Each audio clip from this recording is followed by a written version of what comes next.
I've seen that since university. Funny and insightful interviews. Put my watch down, do some McKnight tonight. McKnight tonight. Here comes McKnight tonight. Hello and welcome to McKnight Tonight. I am Rob McKnight. Amanda's in a mood tonight. Let me just say, I feel like she might be voicing her opinions during this show because we were just doing a little bit of a rehearsal and she was voicing her opinions on how I was presenting. So let's just say, didn't go down well for Robbie. It's Wednesday, the 23rd of July, and it's National Gorgeous Grandma Day. I don't know who makes up these days, but hey, here's to all the stylish, sassy nanas out there showing us how it's done. It's been bloody cold though, hasn't it? Even up here on the Gold Coast. I don't know if that's why, but I felt so tired today and I didn't know if it was because of the cold or what. So hopefully you're cuddled up warm, you got the heater going, or you're under a blanket watching McKnight Tonight because it's going to be a cracker. Coming up tonight, should 16-year-olds get the vote? Will we finally get the 4-day working week many have been dreaming about? And I'll be joined by National Senator Bridget McKenzie. It has been a crazy first couple of days in Parliament. It only resumed this week. It's the first sitting since the federal election in May. Things have been going cray-cray, so I'm getting her on to talk about it all. Don't forget, the best place to watch McKnight Tonight is actually over on YouTube.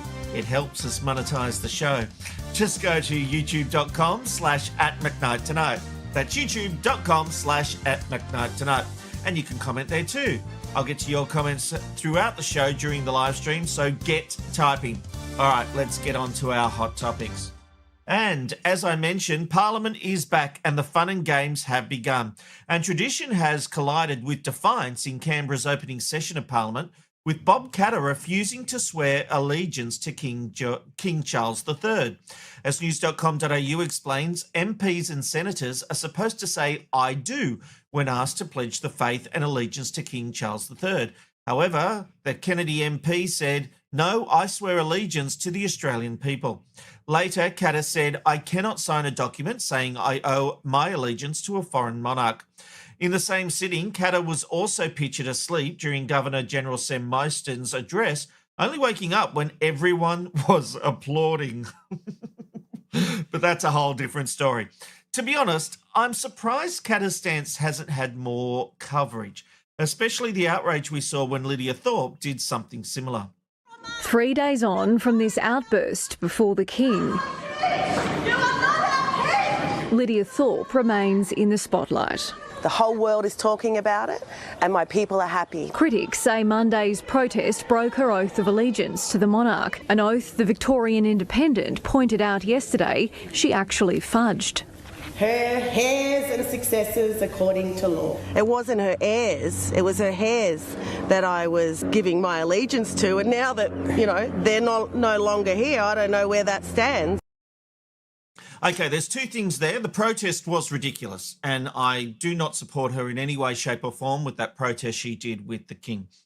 But what's interesting, she copped a lot of backlash about saying the hairs. We had Bob Katter here saying, no, he has an alliance to Australia, which is great. I like that, but we have rules. So why is he allowed to get away with it and Lydia Thorpe isn't? It's a very interesting question. Is it because she's bigger and brasher in the way she does it? Is it a racist issue? I don't think it's a racist issue, but some will label it as that. The problem is there are rules. And if you want to be a member of Parliament, there are certain things you have to do. So surely Bob Katter needs to put an amendment in, put a private member's bill in to get the law, the rules changed. If he doesn't want to swear allegiance to the King, then that is a discussion that needs to be held in Parliament. Otherwise, legally, is he able to be a member in Parliament? I'll leave that one to the legal scholars.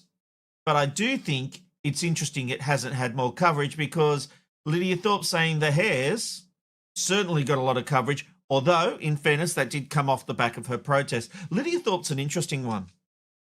I don't like a lot of the antics Lydia Thorpe does, but I met her a couple of years ago, the week before the Voice referendum that took place. I was producing a spotlight for 7 News Spotlight, and it was a live special, and she was one of the people on it, one of the panelists, and some people on the production team, a couple of people, were worried about her and what she might do. And I felt that I knew she was about getting a headline, but not being knowing the rules. Like when she's on TV, knowing the rules of when she can and can't do things. And I actually got to meet her, and I actually found her lovely and very reasonable in person, which might surprise you, but she really was. And I told her this story, and she said to me, "Oh no, Dal, I'll behave." And I went, "I knew you would. I knew, I had the discussion as I had to, but." I said, no, I didn't expect anything less. And she said, you get me. You get me. And what I took that to mean is that she is a showman. She will do the things she feels she needs to do to get publicity and further her cause. I think she does herself a lot of disservice at times with some of the antics she pulls. I think there is a place for Lydia Thorpe in some of the things she has to say, the debates we have to have, but I don't like the way she goes around about a lot of things. Having said that, it unites a lot of people who follow her. So it is interesting to me that she was able to get so much blowback for not swearing allegiance to the Queen then, but Bob Katter doesn't. Where's the balancing?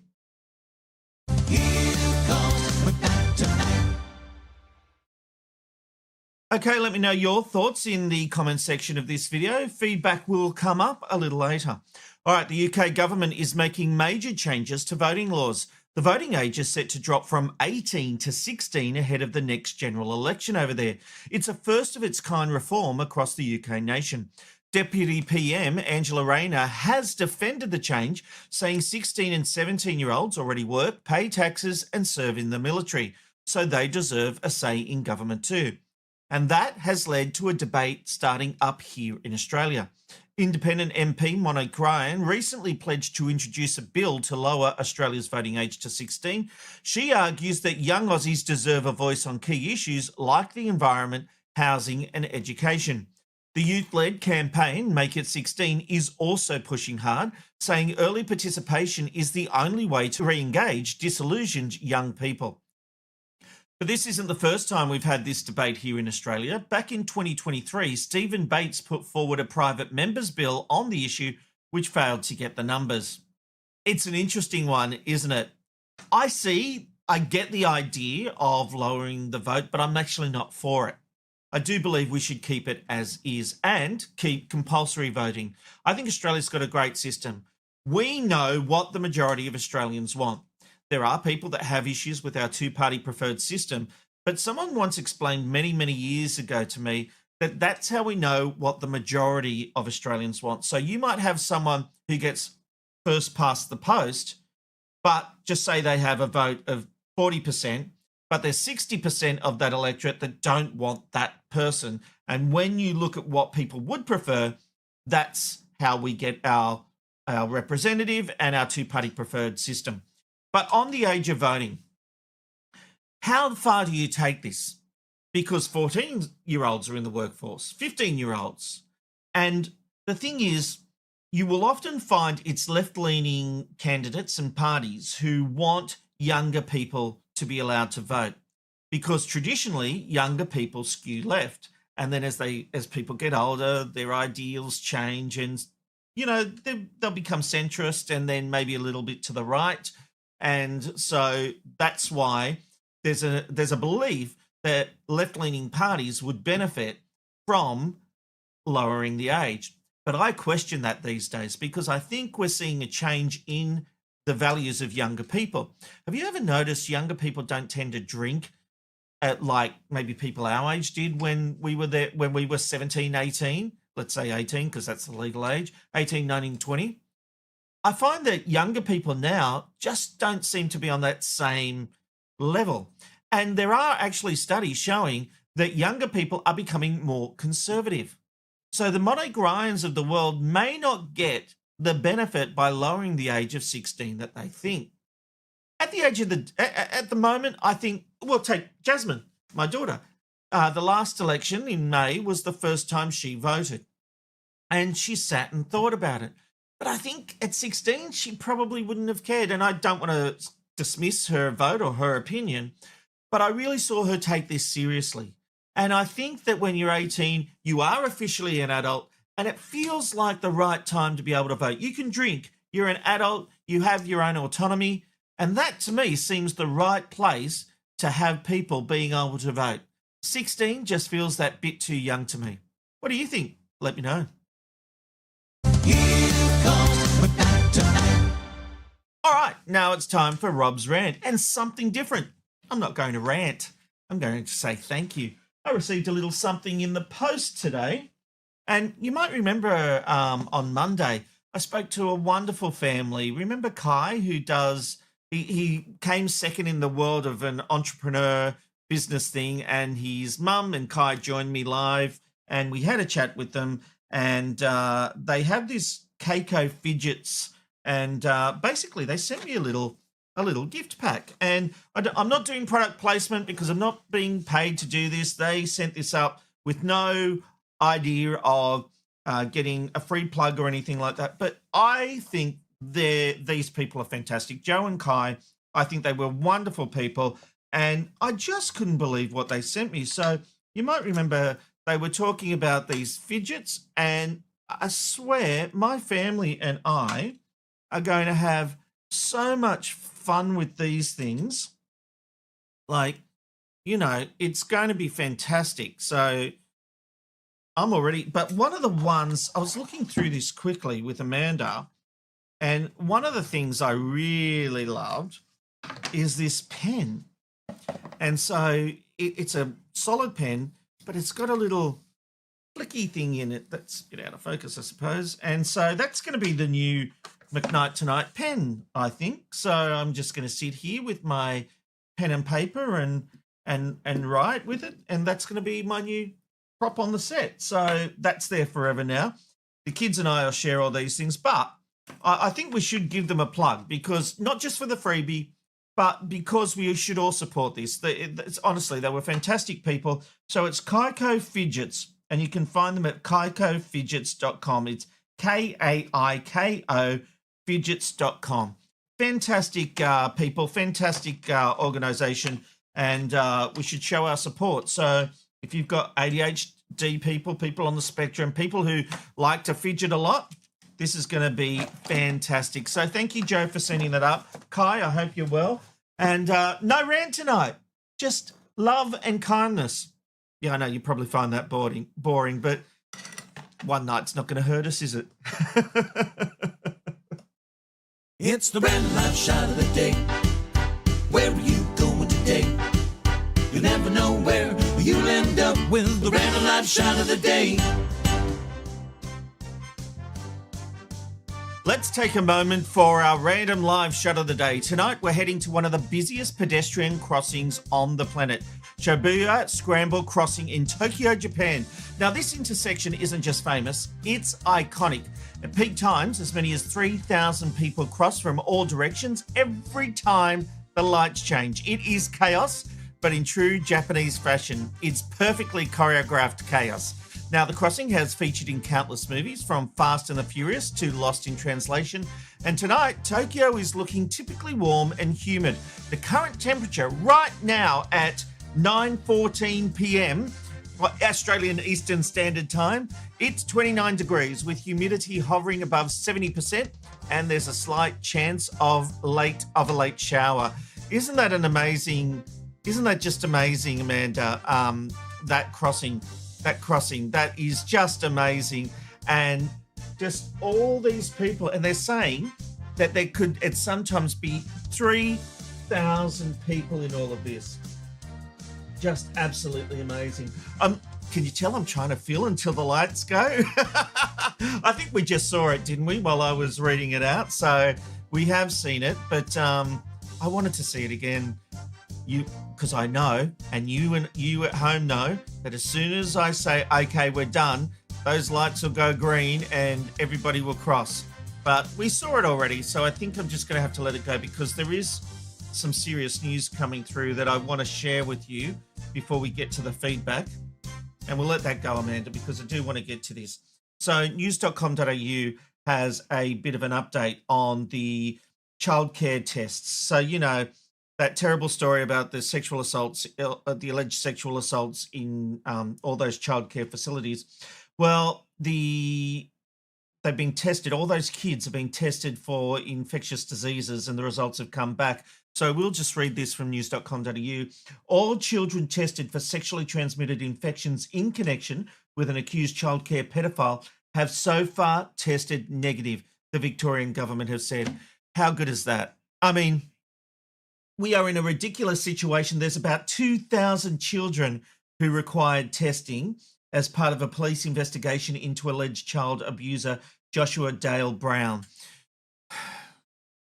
The simple fact that we have to test these kids for that is horrific. It is just horrific. But the one little positive bit of news there is that so far these kids have come back negative. Thank goodness for that. And just a horrible story, as we all know. Okay, big change of pace. Let's get to your feedback of what is coming through to McKnight tonight. Dylan says, no disrespect, but isn't Katter getting a bit too old to still be in Parliament? Well, I guess there's no age limits, Dylan, so he can do what he wants, I suppose. Over the page we go. Matthew says, in regards to Bob Katter, what's the difference between Charles III and Elizabeth II? As far as who the head of Australia is and our monarch, there is no difference. But it does seem like Katter is a Republican. But I think the simple thing with that, Matthew, is that the rules are the rules. And if MPs have to basically swear allegiance to the monarch, then that's what they have to do. And if you want that changed, make it change. All right, over the page we go. And we've got this one from Own Your Own Crazy. Perhaps Lydia needs to stop showboating and do her job.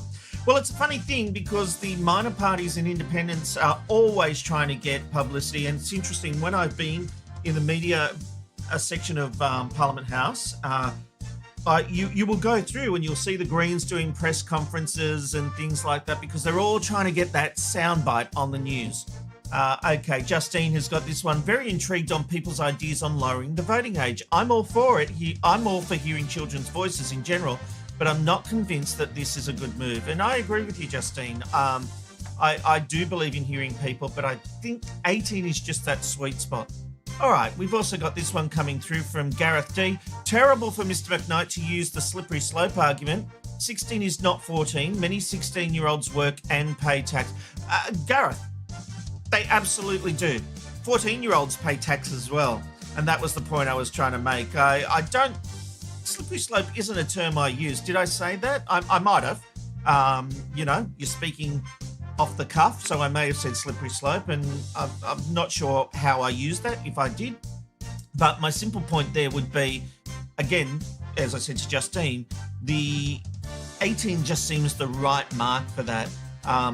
You've got 14-year-olds paying tax, but 18 is where you can purchase alcohol. It's where you're treated as an adult. And that, to me, just seems like the right spot. Now, having said that, if all the politicians said, no, we're going to reduce it to 16, I'm not going to cry about it. It's not one of the biggest issues in my life. As always, I'm just sharing my opinion. Restoration Archive says 16-year-olds have different priorities. They will vote for the best politician based on TikTok engagement. Well, I think that's a bit dismissive, but I'll take your point.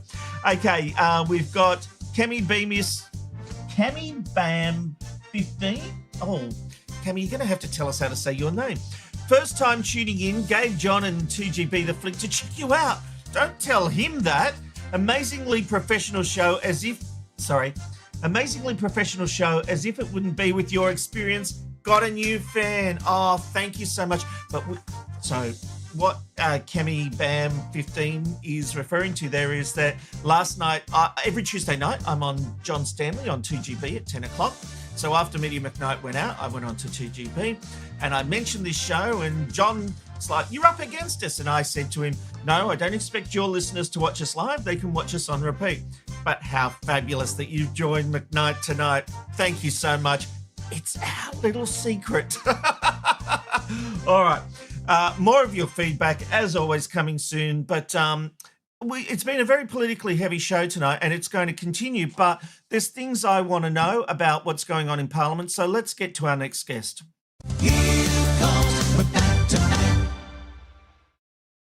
All right, more of your feedback shortly. Meanwhile, there's a serious push to revamp the way Australians work after a new international study reported a 4-day work week makes us healthier, happier, and more productive workers. That's led to union heavyweights like the AMWU and Nursing and Midwifery Federation calling for shorter work weeks without cutting pay, saying productivity gains should benefit workers too. And there's traction on the ground too. Trial programs across Australia, from startups to public service agencies, have reported same or better productivity with improved well-being and staff satisfaction. A Swinburne study led to 4 of the 10 companies taking part to actually adopt the model permanently, with 70% seeing productivity gains. And Medibank expanded its trial to 500 employees, citing better health, sleep and efficiency. But not everyone's sold. Industry groups like ACCI say a universal shift could damage small businesses, while some warn a one-size-fits-all model won't work across every sector. This might surprise you. I think this is a good idea. I feel it's like the working in the office thing. There is so much wasted time in an office. And isn't it fascinating that every time there's a public holiday on a Monday, everybody can get through the same amount of work in 4 days? Have you ever noticed that? You just suddenly lose a day, but everyone manages to do it. I don't think we should cut pay, but there is something to be said that if we can have a better work-life balance, maybe we'll be better workers and we can focus more. When you've had your weekend and you're still feeling tired from the previous work week, I just don't think you can be as efficient. And maybe if you've had that 3 days, you'll feel better coming into work. You won't feel like it's consuming your whole life, and you will be able to give more. Of course, does that then lead to people, 50 years down the track saying, it should be a 3-day working week? Well, that's an argument for another time. But it's easy to say this wouldn't work, but we have to look at the evidence. And the evidence that we're seeing from Swinburne University Technology and others are saying that it does. And we've seen companies lead to a 70% productivity increase. So I used to be dead set against people working from home. And when I was running Studio 10, I actually let someone do it. And I've got to be honest, I always used to think, they're watching TV, they're going out to the shops. Yeah, they were. But they also got their work done. So maybe they will be more efficient. And so it has relaxed my view on the whole thing. So right now, after COVID, I honestly thought businesses would love people working from home because they could reduce their rents and not have to spend so much in offices. But it's always that thing where if you can't see people, you assume they're doing the wrong thing. Jeez, it's the human psychology, isn't it? If I can't be over you going like this, you must be doing the wrong thing. You know what? When I'm working from home, I'll take breaks, I'll have a cup of tea, but I think I'm more productive than when I'm in the office. People want to chat, they want to say g'day, I think offices, there's a lot of time wasting. And maybe there's a lot of time wasting in a 5-day week. Maybe we can get through it on 4 days. I think I'm for this. If the evidence is there, it does affect small businesses, but you know what? We have to evolve as a society. So let me know if you think we should or shouldn't go into a 4-day week. Personally, I think I'm sold.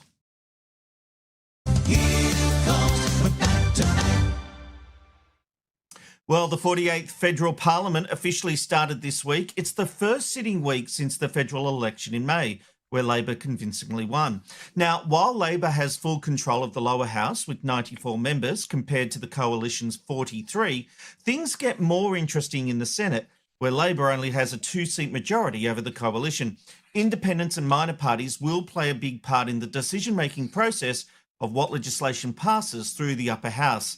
That means there's a lot of pressure on my next guest to help set the agenda of this parliament. As the leader of the Nationals in the Senate, Bridget McKenzie will be trying to convince those independents and minor parties to vote with her in either passing or blocking legislation.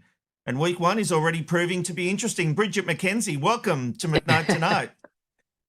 Great to be with you. No pressure on you then. It was pretty full on yesterday in the Senate chamber. Usually the first day of Parliament's a great day of celebration and commemoration, and indeed all those constitutional requirements we have to do to actually open our Parliament after an election. But yeah, there was a bit of to and fro on the floor of the Senate, that's for sure. Well, it's interesting, isn't it? I mean, these minor parties and independents all need to try and stand out. You know, each day in Parliament, they will call a press conference, try to get some bit so they get a quick grab on the news. We saw Pauline Hanson put David Pocock up for a leadership role. Yes. They turned their back on Welcome to Country. Is this what we can expect for the next 4 years?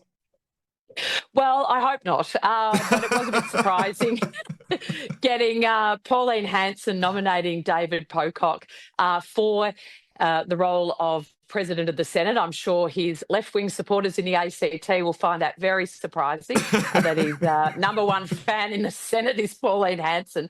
But it is true that Labor or the coalition will need the Greens, our other senators, to actually block or support legislation. And yesterday we just didn't see One Nation turn their back on the Welcome to Country, which is part of a significant event like the opening of Parliament. We also saw the Greens holding up protest votes around Israel, making derogatory comments to the Prime Minister as he was leaving the Senate chamber. And we've taken a very dim view of that behaviour. Yeah. One of the great things about Australia is that we have a diversity of views. They're all reflected on the floor of the Parliament. You know, people walk out during our prayers of a morning because they don't believe in them, and people, if they have a problem with a Welcome to Country or something going on, should leave the chamber rather than be disrespectful to everyone else who's in there. Well, Labor has a big majority in the House of Reps. Are they walking around with a swagger at the moment, knowing they can get legislation through the lower house very easily? Well, I think that's going to be, for the Labor Party to watch. And you saw the Speaker of the House, Milton Dick, warn the Labor Party not to get ahead of themselves, to be respectful of the chamber, to be aware and wary of developing hubris in this Parliament, because when they have such a significant majority and the Teals are irrelevant, the opposition will be doing everything they can to be constructive where we're able to, but obviously standing strong when we have to. It's going to be on the Prime Minister to really not get a bit too cocky. So we'll be watching that space, obviously. How was the relationship between the coalition right now with the Libs and Nats after that temporary breakup? It's like Ross and Rachel, we were on a break. Are there still tensions there? Well, no one's arguing, unlike Ross and Rachel, no one's arguing that there wasn't a break between us. Both the Liberal Party and the National Party were very clear that there were significant differences at that time. They've been resolved, and the four policy positions we feel very serious about: our divestiture of supermarkets, access to mobile connectivity in the regions, $20 billion future fund for our communities that are undergoing the impact of global transition, and indeed our other policy areas. The Liberal Party had to backflip on that, and following that, we were able to get the band back together, and now we're taking up the fight to the Labor Party each and every day, which is our job. Of course, 4 years is a long time in politics. So it sounds like you think that little breakup helped David Littleproud. Some would say it hurt, because even today he's having to answer questions about possible leadership challenges. This, of course, came after Michael McCormack said he will vote for Barnaby Joyce's private members' bill to repeal net zero. Is there harmony? Will David Littleproud survive until the end of this term? Well, the party room voted not even 12 weeks ago to elect David Littleproud in a contested ballot for the leadership, and the party room supported breaking up the coalition at that time, and supported the renegotiation and coming back together once our demands were met by the Liberal Party. And so the party room has backed David's leadership in all of those decision points, and I see no reason why they wouldn't continue to do so. Barnaby is, able to bring forward private senators' bills, private members' bills now that he's in the House. But indeed, that is what we're able to do as senators and MPs throughout a parliament about issues we care deeply about. Do you ever see yourself as a future leader? Well, I lead a fantastically talented team here of in the party. Senate. Let me be clearer. Of the party. Well, look, I have my hands full, I must say, leading the Nationals here in the Senate. It's a great privilege. With Matt Canavan, Ross Cadell and Susie McDonald, we're a diminished team following the election and the defection of Senator Nampijinpa Price. But we are absolutely focused each and every day on the people that sent us here, the 9 million Australians who don't live in capital cities, and how we can actually deliver for them over this coming period of opposition so that we're a fighting force at the next election. That keeps me busy. Sorry, you raised an interesting point there. When she defected, do you think by-election should automatically be called? I have a belief that if you get elected as part of a party, if you leave that party, there should be an election because, yes, some people vote for the person, but there's no doubt people vote for a party as well. Yeah, absolutely. And I'm sure the Greens voters who elected Lydia Thorpe in Victoria feel the same. There's a great sense of betrayal for people who vote for MPs who, as part of a particular political philosophy and political movement, if they then turn their backs on that.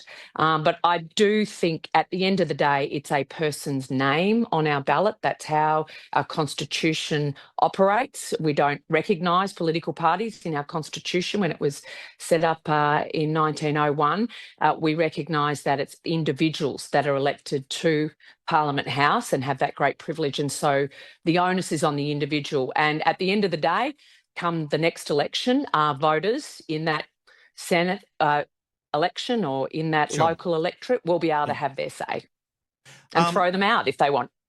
Absolutely. You got away with the not really answering my question because with the leadership one, I always think it's disingenuous for a politician not to say they ever don't want the top job because that's why you do it, isn't it? You like what you're doing. You're a goal-oriented. You go for goals. You want to get to the top, don't you? Well, when I started out in my political career, senators focused on the Senate, and if I wanted to be the Deputy Prime Minister, I would have run for a lower house seat. Sure. At the end of the day, I really love the work of the Senate. It's highly detailed, it's policy focused, and it's a lot more challenging. Every day is a negotiation here. There's a lot of diversity around the chamber, much more so than there is in the House. And you're the gatekeeper for the coalition at the moment because everything's getting through the lower house. You have to be there trying to make sure it's good legislation. Absolutely. And I think over my time in Parliament, senators have come to the fore more as senior shadow cabinet and cabinet ministers, and that's a great reflection of the talent that does exist in the Senate. I know you've got limited time, but let me just ask you this. Trump and the Prime Minister. Yes. There's been a lot of criticism over the PM not securing a meeting with Trump. This is Trump we're talking about. Is it, I'll use that word again, is it disingenuous to criticise the Prime Minister when nobody can control Trump? No, he will just do whatever he wants to do. And would it have been any different if the coalition had formed government? Well, we will never know the answer to that question, is the honest response. We know that the United Kingdom, India, a whole raft of world leaders from across liberal democracies, allies, if you like, of the United States, did make sure that in their leaders' diary, post the election in the US, get to the United States, develop that personal relationship with the newly elected president before he was even inaugurated. And for our Prime Minister to not bother to do that... Well, he tried that at the G20, didn't he? Yeah, but Trump let's left face early. it, that was 6 months after the president had been elected. So nothing had been done in the previous time. And we know in that, when what was blowing up literally in the Middle East at that time, it was appropriate for the president of the United States to head back and cancel whatever meetings he had to have. The interesting thing is the United Kingdom's Prime Minister Keir Starmer has clearly developed a close personal relationship with President Trump, even though he's also a Labor Party Prime Minister and a member of AUKUS.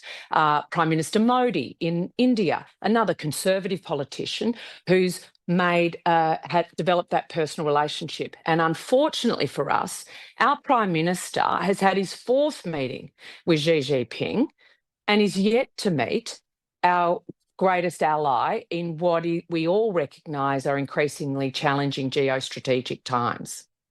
And that's a problem. Look, I think there's some fairness in that, but, as I said, trying to get hold of Trump and get him to do anything you want is quite difficult. But as you say, other world leaders have achieved it. But as you say, controlling President Trump, I think your opening question would be a task beyond any other world leader. He definitely has a mind of his own. And his election has provided a level of instability to the trading environment, et cetera, globally that everyone's going to have to adjust to. But the fact is, number one job is to develop that personal relationship so that you can have those tough conversations when you have to, mano to mano. And that's what we'd like to see the Prime Minister do. All right. One last issue that we have here on McKnight Tonight is the NDIS. It's a pet issue for us. And I note with some concern there are discussions within the coalition to overhaul the system and tighten eligibility rules. I'm all for reducing the costs, but while that would save money, wouldn't changing the eligibility rules disadvantage many Australians who rely on the NDIS? We've been great supporters and funders when we were in government of the NDIS. The reality is the vulnerable in our community that this insurance scheme was meant to support and assist. Many of them are being left behind. And whilst we're seeing this scheme, I think it's 44%. The Grattan Institute did some work around young boys, and particularly with autism diagnoses and stuff, forming the great bulk of new entrants to the scheme and blowing the cost out. This is having flow-on effects for service delivery, particularly in rural and regional communities. So we want a sustainable NDIS that is assisting those with a disability to have a high quality of life throughout their lives, no matter where they live.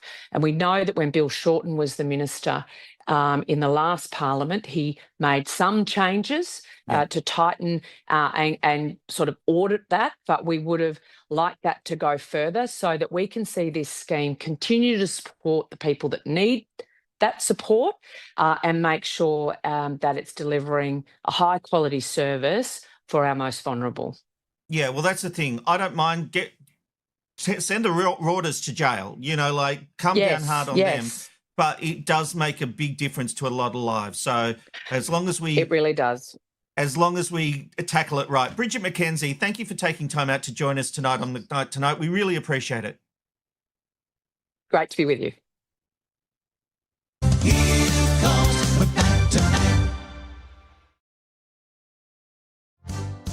Okay, let's get to your feedback. Hard going from one thing to the other sometimes. Justine says, 4-day work week with same pay. Yes, please. Yes, but you know what? You'll still get the same amount of work done. Gavin says, what about Melbourne Cup Day? Office work on steroids that day. That's the point, Gavin. How much work gets done on Melbourne Cup Day? Everyone's just standing around. It's like they're having a day off anyway. I genuinely believe most people can get through their work in 4 days as opposed to 5. We've got Matt who says to us, so which day, Monday or Friday has to go? It has to be Friday, doesn't it? Has to be Friday. Over the page we go. Anthony says, I don't think a 4-day week works for teachers. Kids need to go to school. Anthony, are you a mum? Because as a parent, I hear you. Own Your Own Crazy tells us, if you were in entry-level employment prior to the pandemic, chances are working from home has killed off your job. For example, office services staff. Really, really good point. Really, really good point, and I do accept that, and I don't know what the answer is to that one, but I do agree with the point. Matthew says, enjoying the show, Rob, 4 days a week. It's good. Thank you, Matthew. Yeah, I'm liking the vibe. I'm liking the feel and connecting with everyone. Over the page we go. Vicky says, too much politics today. Vicky, you're right. It was a heavy political day in the news cycle, and I just happened to have booked Bridget McKenzie as our guest, so it has ended up heavily politics. So yeah, we will get those days some days, but hopefully you learned something and still found it entertaining. And if not, there's always tomorrow, because tomorrow is another day. Dylan says, I agree with Rob's question about needing to be an election if they quit a party they were elected for. 100% Dylan. If I go as a party, if I get elected as a member of a party and I leave that party, you've got to accept some people were voting for the party. Restoration Archive says Trump would have seen what Albo has said about him, same as Rudd. Why would Trump want to meet with somebody who insulted him? Yeah, good point. Although I think Trump did say something nice about Albo during one of his press conferences on the lawn of the White House, I think. Own Your Own Crazy says, it's officially 7 years until the 2032 Olympics in Brisbane and still no physical work has taken place to build anything.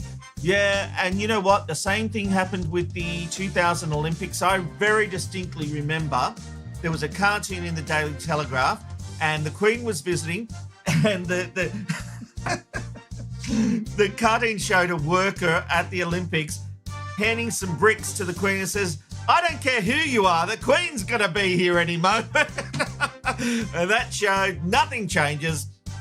We're still going to be racing until the end to build the Olympics. Hey, thank you for your company tonight. It's been a big night. We've gone extra time. I always appreciate your feedback. And we've got a new thing like a super fan or something. Hang on, bear with me, because we had a lovely...